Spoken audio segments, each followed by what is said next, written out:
प्यारे साथियों, देखिए सवाल कुछ प्रकार से हमारे सामने ये कह रहा है किसी कक्षा के 55 छात्रों में से 23 छात्र गणित, 24 छात्र भौतिकी, 19 छात्र रसायन विज्ञान, 12 भौतिकी तथा गणित, 9 गणित तथा रसायन, 7 भौतिकी तथा रसायन और 4 सभी विषय पढ़ते हैं। तो कह रहा है केवल एक विषय पढ़ने वाले छात्रों की संख्या बताओ। देखिए सर, मैं सबसे पहले तो ये कहना चाहता हूँ, जो इंग्लिश मीडियम वाले बच्चे हैं, अगर वो इस वीडियो को देख के स्किप करना चाहते हैं तो भैया आप गलत कर रहे हो। देखिए, मैं आपसे पहले ही कह चुका हूँ कि आप किसी भी समस्या को, या फिर मैं कहना चाहता हूँ कि मैथमेटिक्स को आप लैंग्वेज में डिवाइड ना करो। आपके सामने सवाल आया है, वो एक प्रॉब्लम आपके सामने लिखी हुई है, आप उस लैंग्वेज को पढ़ सकते हो और समझ सकते हो, तो बस सिंपल सी बात है कि आपको वो सवाल सोल्व करना चाहिए।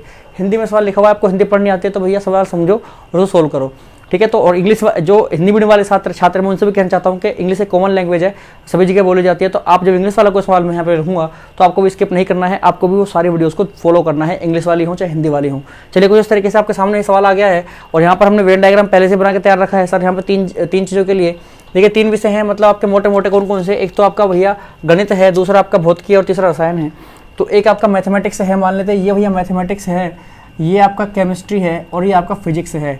तो उसने हमसे पूछा क्या है लास्ट में, उसने पूछा है केवल एक विषय पढ़ने वाले छात्रों की संख्या है। तो आपको पता है कि केवल एक विषय पढ़ने वाले छात्र इस एरिया में आएंगे, यहाँ पर इस एरिया में, ऐसे ही इधर भी सिर्फ इस एरिया में आएंगे। मतलब मोटा मोटा आपसे वो सिर्फ इस एरिया की बातें ही करना चाहता है सर। जो दोनों में आ रहे हैं या फिर जो तीनों को पढ़ रहे हैं उनकी बात वो नहीं करना चाहता सर हमसे। तो चलिए, कुछ इस तरीके से हम यहाँ पर बात कर लेते हैं। फिर से अगेन यहाँ पर हम फिर से रिवर्स क्रोनोलॉजी लगाएंगे सर, और फिर हम आगे बढ़ते चले जाएंगे। किस तरीके से हम आगे बढ़ेंगे उसके बारे में बात करनी है। सबसे पहले आप देखिए कि जो 4 पढ़ते हैं, 4 सभी विषय पढ़ते हैं, तो आपका कॉमन में आ जाएगा। यहाँ पर जो तीनों विषय पढ़ते हैं वो 4 है। चलिए, उसके बाद उसने बोला कि 4 तो ये सब पढ़ते हैं, कहाँ गए वो 4, ये रहा 4। उसके बाद यहाँ पर आगे 7 भौतिकी और फिजिक्स, भौतिकी और रसायन यानी कि फिजिक्स और केमिस्ट्री दोनों पढ़ते हैं। कितने? 7। तो 4 तो पहले ही हो गए, यानी कि 3 यहाँ पर पढ़ेंगे, फिजिक्स और केमिस्ट्री, ठीक है। अब उसने बोला यहाँ पर गणित और रसायन यानी कि मैथमेटिक्स और केमिस्ट्री, मैथमेटिक्स केमिस्ट्री 9 पढ़ते हैं। तो 4 तो पहले ही हैं, तो 5 आएगा यहाँ पर, ठीक है। उसी प्रकार से यहाँ पर 12 भौतिकी और गणित यानी कि मैथमेटिक्स और फिजिक्स 12 पढ़ते हैं, तो 4 वहाँ पहले से ही है, तो 8 आएगा बस केवल। कितना आएगा सर? 8 आएगा यहाँ पर, ठीक है। अब आगे बचा कुछ ऐसे आता चला जाएगा। देखिए कैसे। अब उसने बोला हमसे कि 19 छात्र पढ़ते हैं, कितना? रसायन विज्ञान में 19 छात्र, रसायन में 19। तो देखिए यहाँ पर कितना बनना है? 5 और 4 9 और 3 12 बन रहा है सर। कितना कम है? 7। तो यहाँ पर 7 आ जाएगा आपका, 7 यहाँ पर आ जाएगा केमिस्ट्री के अंदर। चलिए, उस प्रकार से 24 पढ़ते हैं भौतिकी में, 24 पढ़ते हैं आपके भौतिकी में। तो भौतिकी में कितने हो रहे हैं वो देखिए पहले। फिजिक्स में कितने हो रहे हैं?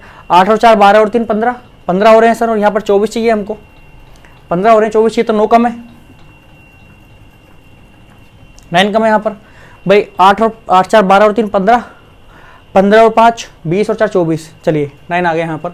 और आपका मैथमेटिक्स में कितने हैं? मैथमेटिक्स में आपके भैया 23 हैं, 23 हैं। तो वहाँ पर कितने हो रहे हैं? 8 4 12 और 5 17, ठीक है। 23 चाहिए, 12 5 17 हो रहे हैं, 3 और 3 6 कम है, तो 6 आपका यहाँ पर आ जाएगा मैथमेटिक्स में। चलिए, इनको डिफरेंट कलर से मैं जो थोड़ा कर देता हूँ पेंट। ये आपका 9, ये 9, ये 7, ये और ये 6, ये। तो आप देख पा रहे हैं जो ग्रीन कलर में लिखे हुए हैं आपके, सिर्फ आपसे इनकी संख्या पूछी उसने, जो केवल एक ही सब्जेक्ट पढ़ते हैं। तो फिजिक्स केवल 9 पढ़ते हैं, केमिस्ट्री केवल 7 पढ़ते हैं और मैथमेटिक्स केवल 6 पढ़ते हैं, जो केवल इतना पढ़ते हैं, ठीक है। तो आप यहाँ पर इनको ऐड करके लिख दीजिए सर। तो कितना आएगा आपका? 6 + 7 7 6 11 और 9 20 आ रहा है। 7 6 11 7 6 13 होते हैं, 13 9 22, 7 6 13 भाई। 7 + 6 + 9 आ रहा है ना, 9 6 15 और 7 22, कैसे भी कह लीजिए सर, 22 बनेगा यहाँ पर। तो आपका ऑप्शन नंबर डी जो होगा बिल्कुल करेक्ट आंसर हो जाएगा हमारा। उसके अलावा सर यहाँ पर आप किसी और दूसरे फॉर्मूले की बात नहीं करेंगे फिलहाल, बस इस तरीके समझ सकते हैं हम। हमने जो सिमेट्रिक डिफरेंस समझा वो 2 ही चीज़ों को समझा केवल, ठीक है। हालांकि 3 चीज़ों पर भी बात करी जा सकती है सिमेट्रिक डिफरेंस के लिए, बहुत सारी चीज़ें समझ जाती हैं फिर। चलिए, तो आप जरा एक बार इस पर फोकस कीजिए थोड़ा सा, फिर आपको चीज़ें समझ में आएंगी अच्छे से, ठीक है। तो एक बार जरा इसको नोट डाउन कर लीजिए। मिलते हैं आपसे अगली वीडियो में। अगर आपको वीडियो पसंद आई हो तो प्लीज़ वीडियो को लाइक जरूर कर देना और चैनल सब्सक्राइब करना बिल्कुल मत भूलना। चलिए, मिलते हैं आपसे अगली वीडियो में, जब तक के लिए धन्यवाद।